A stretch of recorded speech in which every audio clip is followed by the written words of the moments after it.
Today, we're talking about one of the biggest mistakes businesses make with YouTube and video marketing in general, treating YouTube like a storage folder instead of a discovery platform. A lot of companies are investing in really well-produced content, but then uploading it with no real strategy behind the title, thumbnail, search intent, or the next step for the viewer. So we wanted to break down why packaging matters just as much as the video itself, especially if you actually want to generate visibility, leads, and long-term value.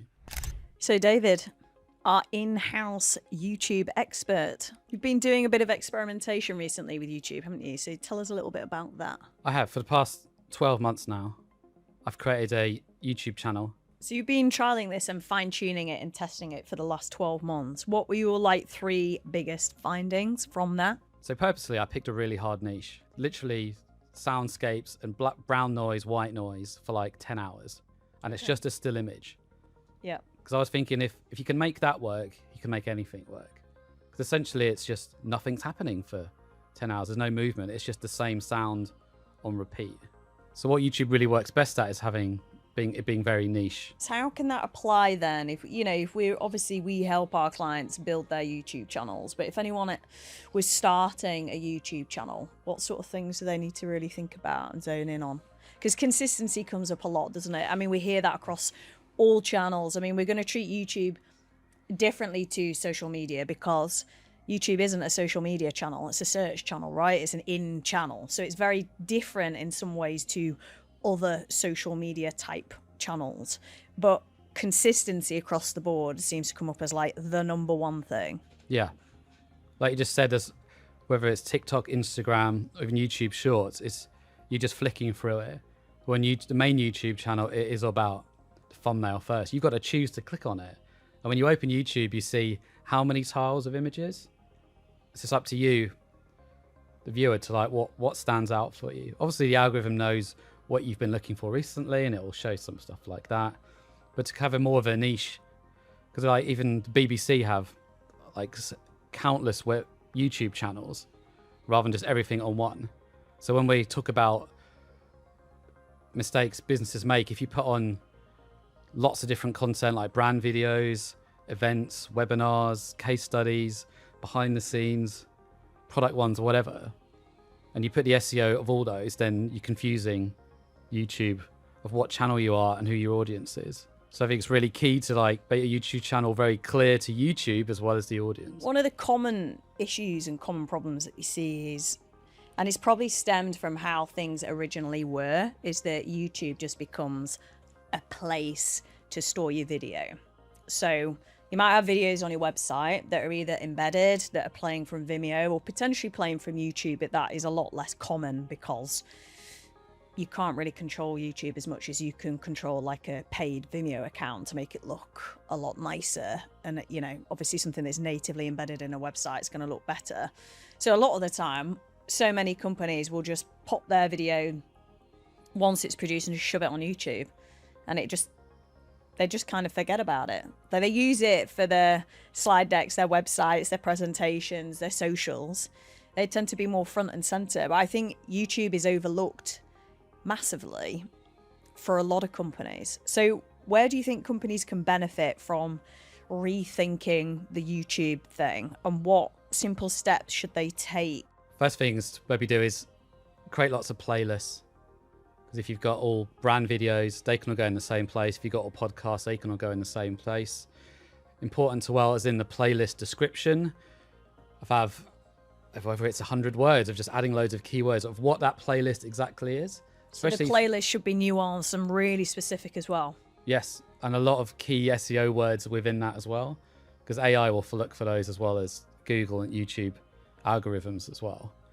You can reorganize your homepage to have most popular videos or key or even playlists at the top, so when someone first comes to it, they'll see the things you want them to see.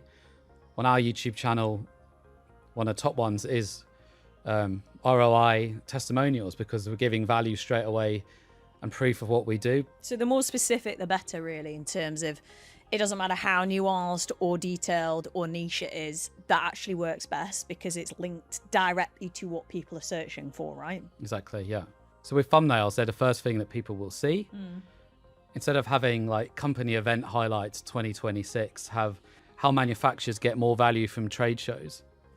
You're like, oh, That makes sense. for example, like that. We recently went to a conference and they talked quite a lot about Google and Google search and how really it's going to die out because everyone is using AI to search.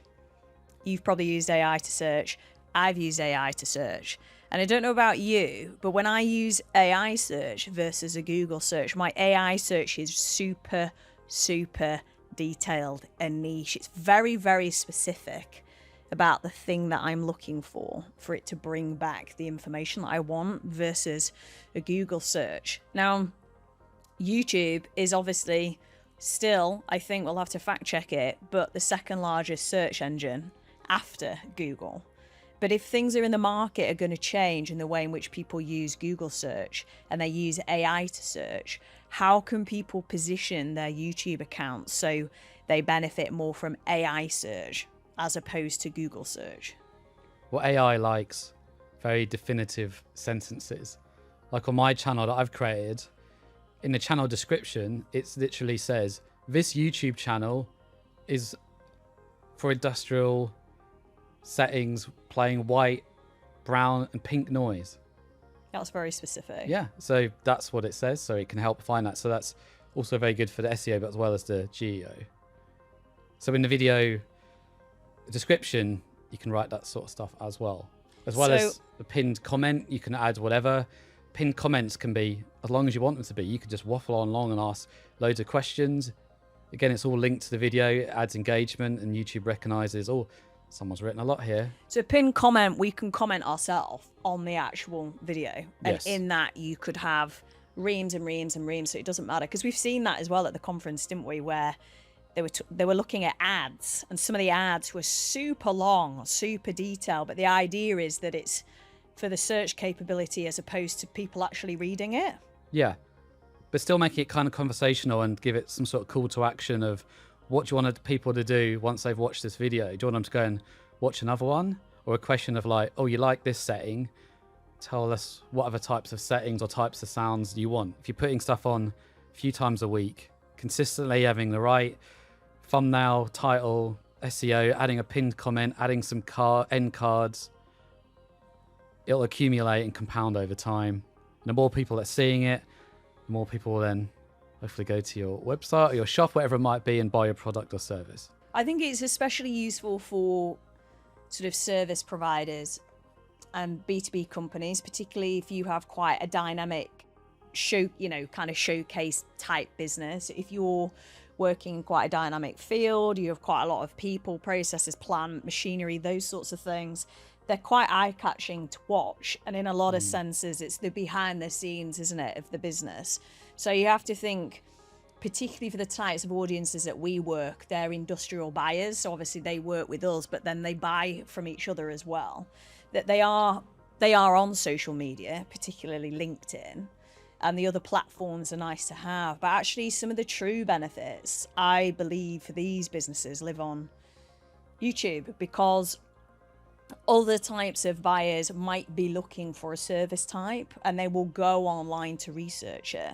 And if that video is on there and it's got consistency and it's tagged, it's more likely to appear in the tabs at the top on a search or come back in an AI search as a listed thing. And then you're showing what you're doing. And it's still very underutilized, I think, for businesses, particularly industrial companies like the ones that we work with. It's just not really used at all. It is literally just a storage area. Absolutely, because we know a lot of people do use LinkedIn, but that's only seen in small circles that people you're interacting with. YouTube is Google and is for the rest of the world. So it's important, to have both. You can use the same video for both, but YouTube is very important of how you position it with all the things we've been talking about. So hopefully this gives you a bit more insight into how you think about YouTube strategy and business video content beyond the production side. Because realistically, you can create a really strong video, but if the title, thumbnail, and overall positioning doesn't align with what people are actually searching for, it's very difficult for that content to perform consistently. So if you want us to break down more around YouTube strategy, content packaging, thumbnails, or how we approach video marketing for industrial and B2B brands, let us know and we'll cover more in future episodes.